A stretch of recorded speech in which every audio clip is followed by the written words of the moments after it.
Hello, hi.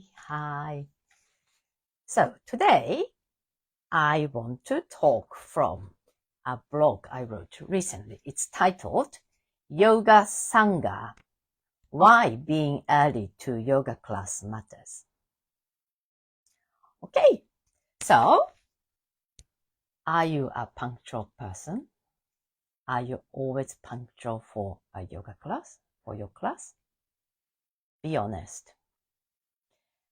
When I'm teaching, obviously, I'm punctual, very punctual. But as a student, most of the time I'm punctual, but I'm not one of these person who's always there like 20 minutes early. But I was always in good time. So, but there are people, maybe you can think of somebody from your class who is always a little bit late. There may be a good reason, so we don't really know. You don't really want to judge. And I certainly don't mind very much if people come late. But some teachers do mind. So your teacher may mind, especially if they do sort of class where you start with very peaceful, calm, say chanting or meditation.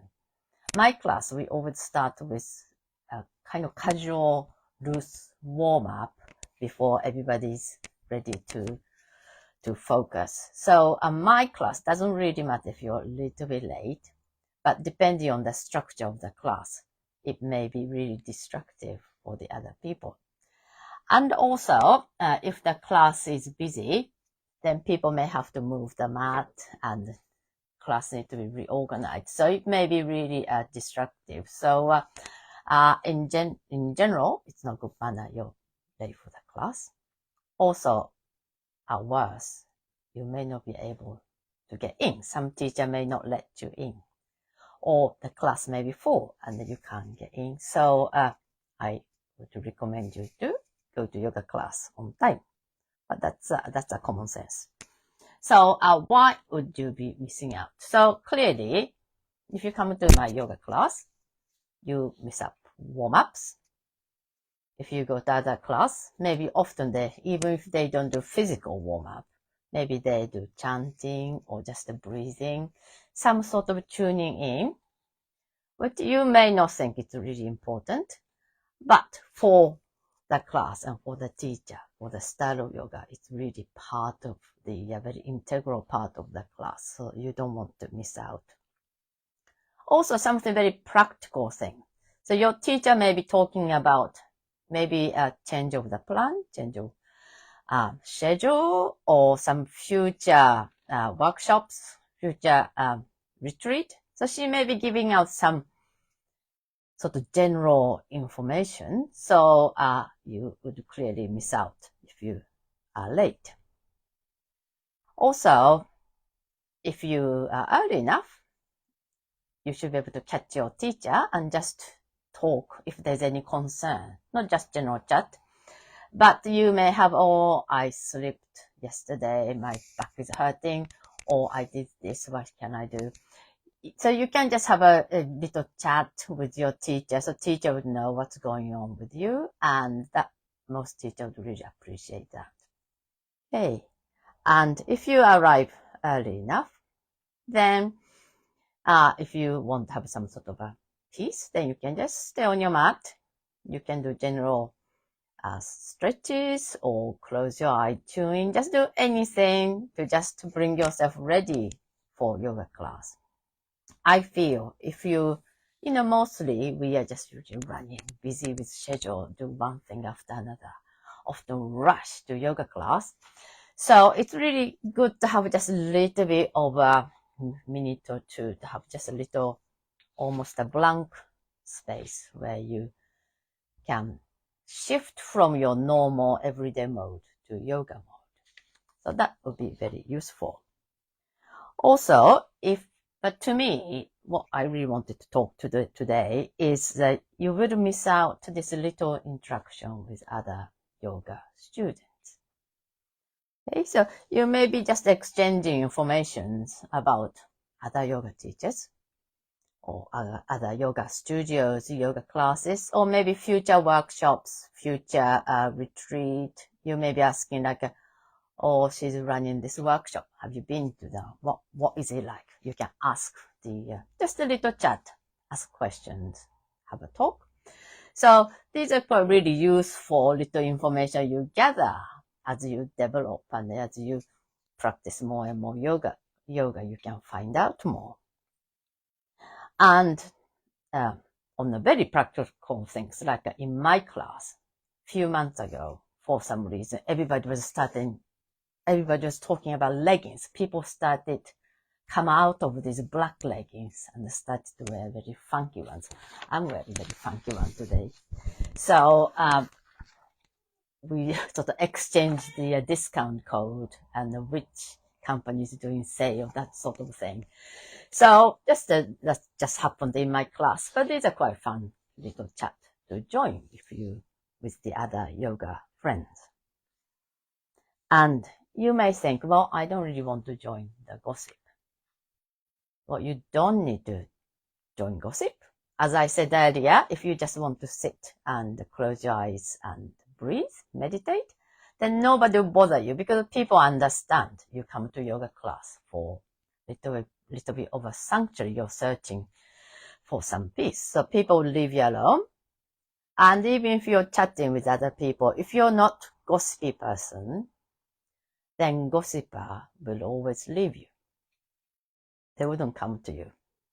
I'm not a gossipy person, so I'm always the last person to find out. Always feel, oh, I didn't know so-and-so are getting married, things like that. I would never know. Also, I didn't know they split up. I'm always the last person to find out. So if you're not gossipy, gossip never come to you. And don't isolate yourself, but just smile and be generally friendly. You don't need to join the gossip. And this is something I really, really wanted to talk about today.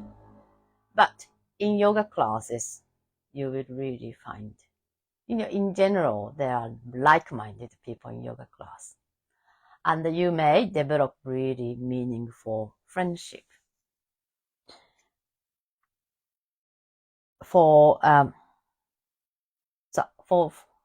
a yoga teacher for nearly 3 decades now.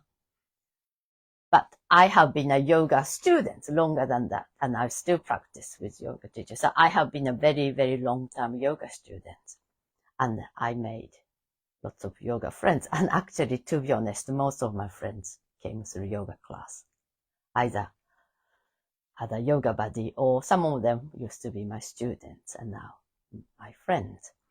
And they are really, really special people. So try to cultivate love for your fellow yoga students. You may think, I do online class. But there may be Facebook group or maybe WhatsApp chat group, or you can start one. So it doesn't need to be in the actual physical group. I have online class in the morning, and there's a little group. There isn't much chat going on, but still nice to you're within the same group, and the WhatsApp group, which is quite nice. So this is, as in the title of my talk, is Yoga Sangha. So this is called the Sangha. Sangha is a group of like-minded people. So the literal meaning is the group of spiritual aspirants in Buddhism. So this is really Buddhism term, Sangha. But this group of people you meet in yoga class, you can call the Sangha. So yoga buddies, I think they are very, very special people. So I have, as I said, I have made lots of yoga buddies in the past, and lots of them I'm still in contact with them. So one of them I put in my blog maybe 6 months ago. I had a really, really good friend, but we lost contact for about 20 years because we both had the children and life got busy. Then just out of blue, she found me in Facebook and contacted me. Now she moved to Australia, so she lives in Australia. So we talked on the WhatsApp a few times, and there are so many things to fill up in the 20 years what happened. But we both still practice Ashtanga Yoga. So she goes to Ashtanga Yoga class in Australia. I teach and I practice Ashtanga Yoga. So it's really nice that we still keep this connection, although we lead a separate life. So yoga friends, I think you don't just share yoga. We don't only talk about yoga. We have lots of talk about lots of other things, but we have lots of other similar interests. Maybe we read similar books. Maybe we listen to similar speakers. We follow spiritual teachers, not only on yoga, but maybe some social issues, climate issues, spiritual matters. All these things you tend to share. With yoga friends, you tend to share the same value and the same worldview. And I think, to me, that's one of the most important gains through my yoga career. So, if you're always late for yoga class, if you're always rushing to yoga class and rushing out of yoga class, then there's more than a warm-up. You're missing out. So try to cultivate love and friendship with your yoga friends. And they are very, very valuable. Okay. Hope you enjoyed. If you enjoyed, please follow me and maybe you can share this video. Thank you. Namaste. Bye bye.